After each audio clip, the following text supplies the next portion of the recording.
I want to begin my presentation today by telling you about the MIT Media Lab. The MIT Media Lab is a research institute at MIT focused on applying technology to social interactions. It was founded by Sandy Pentland, and he's also director of the Human Dynamics Lab. In 2020, two startups came out of the MIT Media Lab, specifically from the lab from Sandy Pentland. One of them was called Gantcher. Gantcher was founded by Anmol Madan and Karen Singh. Karen Singh was an MBA and doctor connecting with Anmol at MIT, and what they were doing was triangulating cell phone data and how you used it to try to predict people's mental health needs. At the same time, a separate company, Sociometric Solutions, founded by Ben Weber and Danielle Elgin, also graduates from the lab, hope to triangulate also, in this case, social badges rather than cell phone data to understand how organizations work. Today, these companies, even though they look so similar initially, have ended up with diametrically different outcomes. Gantcher had 200 employees, raised $200 million, and eventually merged with Headspace, creating a $3 billion company. It is a big success.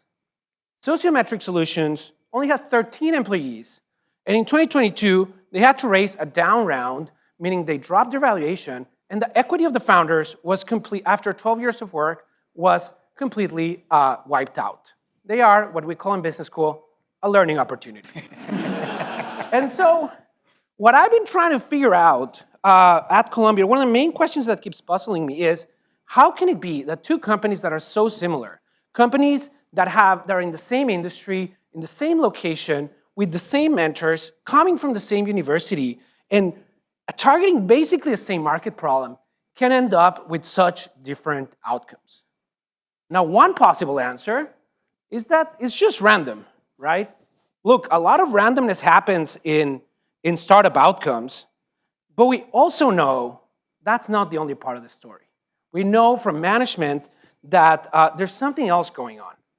A separate answer might come from your time here, where you want to think about the competitive advantage. And that's what you learn in your class strategy formulation, where, if you might remember, you talk about companies like Walmart and Disney, and you talk about how Walmart's competitive advantage came from its cost leadership and economies of scale, and Disney's competitive advantage came from its ability to manage multiple activities within the scope of the company.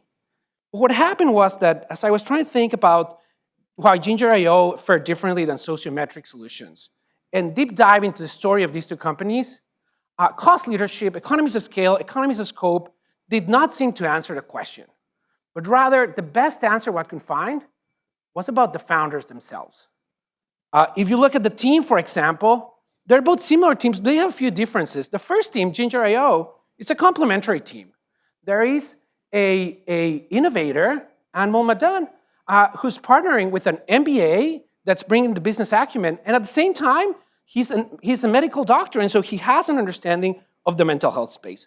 Sociometric Solution, rather than being complementary, is more redundant. The both founders are coming from the same background of being PhD engineers. They're also a little bit different on the technology they brought. At Gantcher, Anmol Madan had brought technology for which he had been the sole developer at MIT, and he had been the leading in conceptualizing this technology.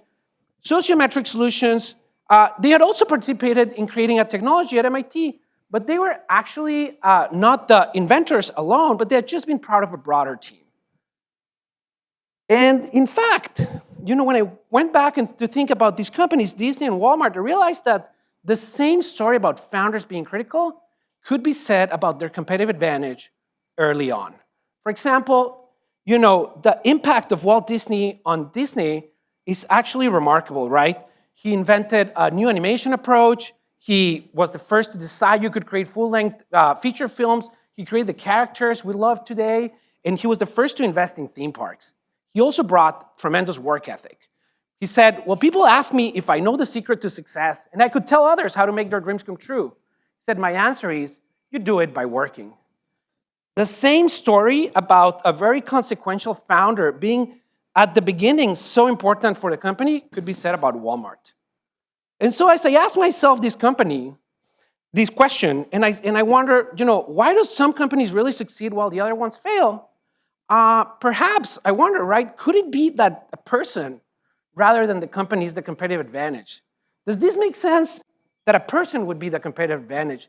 And I kept pondering on this until 2023, when evidence came in favor of these hypotheses. What happened was, some colleagues of mine went and looked at we used census data to look at every company in the United States. And they identified the founders and the early stage employees. And then, to look at the effect of the founders, they looked at those that died unexpectedly. People that die in car accidents when you never knew, people that have a heart attack but they're like below 45, things like that. And they said, what happens to the company when the founder leaves unexpectedly? And they saw that the performance of the company drops and drops permanently. In fact, even when you compare it to early employees that joined within the first year and that are also there from the beginning, the importance of the founders is much more substantial. And so that suggests that founders indeed are quite critical, in understanding the advantage of the company. So the question is why? There's a lot that we don't know as to why. There's a lot of reasons that one can conjure, but I want to tell you two for which we have some evidence, at least.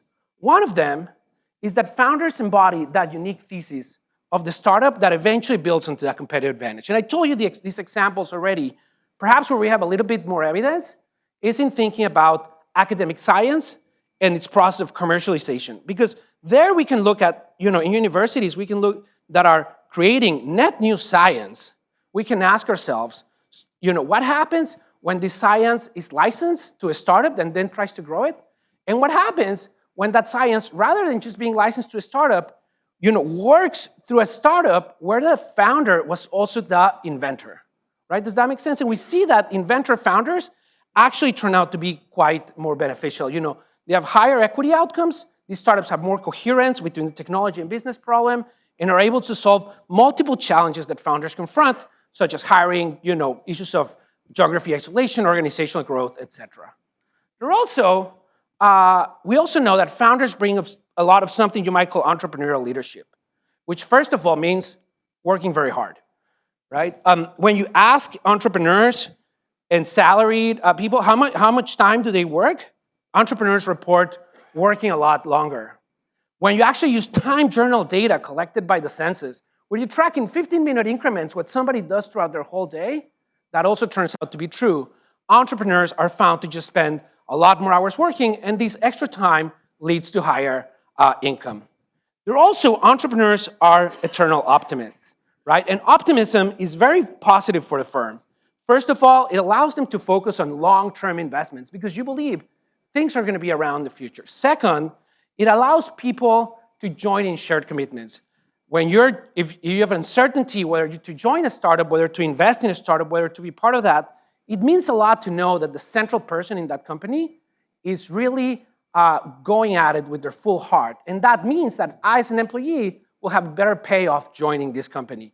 And this optimism also makes them believe they have what it takes to make to get the necessary work done.